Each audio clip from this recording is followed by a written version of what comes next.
Well, I've seen the movie maybe 25 to 30 times. I'm an executive producer on the project, so I was there through the whole editing process. I saw the good, the bad, and the ugly. The ugly. No, I'm glad she didn't look at me when she said the I'm kidding. ugly. There was no bad or ugly. You're perfect. You have no limitations. Yes. But I've seen the movie so many times and thought, oh gosh, I'm gonna be so nervous. And or I'm not gonna feel anything. I have no idea what the audience is gonna. I felt like because I'd seen it so many times, I couldn't have that perspective.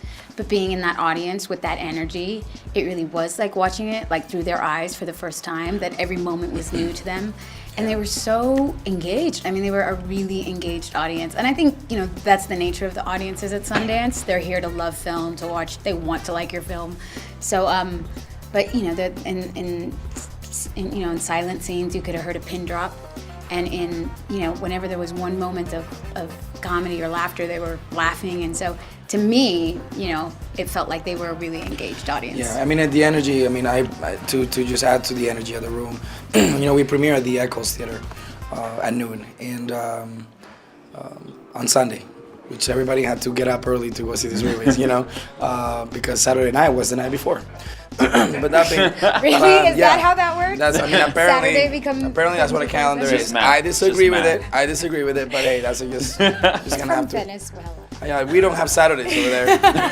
It's just a long ass Sunday, to be honest. But we were just really blessed. It was a sold out crowd, and when we were shooting it, we think about these moments. These moments that we built within each scene, and you just hope that it translates. You just hope that people can they're along with you. Throughout the whole movie, and every beat worked, and we were just, it was a really blessed day. Very exciting. Just even just little things like me in America. We were just talking about today. This moments with Wilmer where he would improv little lines and stuff like that we found so hilarious. You're like, oh my God, I hope everybody finds it hilarious. And then when, boom, the whole audience laughs at it, you're just like, man, it's like this sinking of like minds. It's awesome. Not really. But no, I gotta be honest. Yes, absolutely. I think a lot of my work with you. So every trip I made, every soldier I met, every story I heard, every hospital I visited, kept fueling more of my passion for wanting to be part of a movie that talked about the human behind the soldier, as opposed to what a lot of movies do, which is the soldier within the cause, and for me that was a blessing, and reading the script and jumping on this ensemble with this amazing cast was great, because you get to really mean it, and you get to really do something important with your career and with your acting, and very few times you get a chance in your career to be part of a project that actually matters. There's a lot of great stuff that you can be a part of, but if you could inject a little bit of a subject matter, if you can inject a little bit of humanity, within your work, that's the biggest gift you can have as an actor.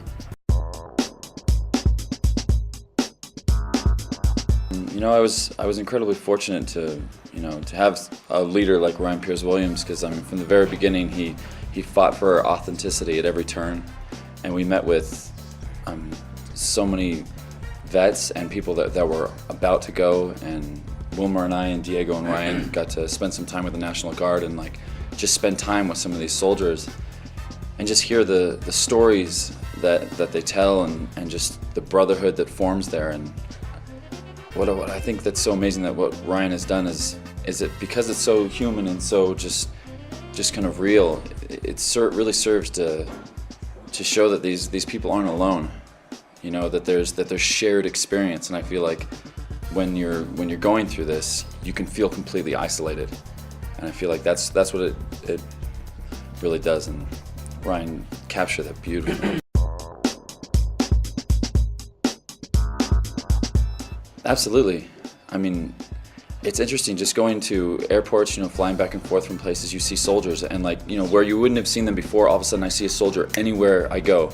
you know, and there's this instant sense of like of respect, and I mean, it's totally changed me. Well, my commitment to the project came with Ryan Williams, the director, writer's vision. You know, he was so passionate and so committed to telling this story in a way that really spoke to the people that it was about.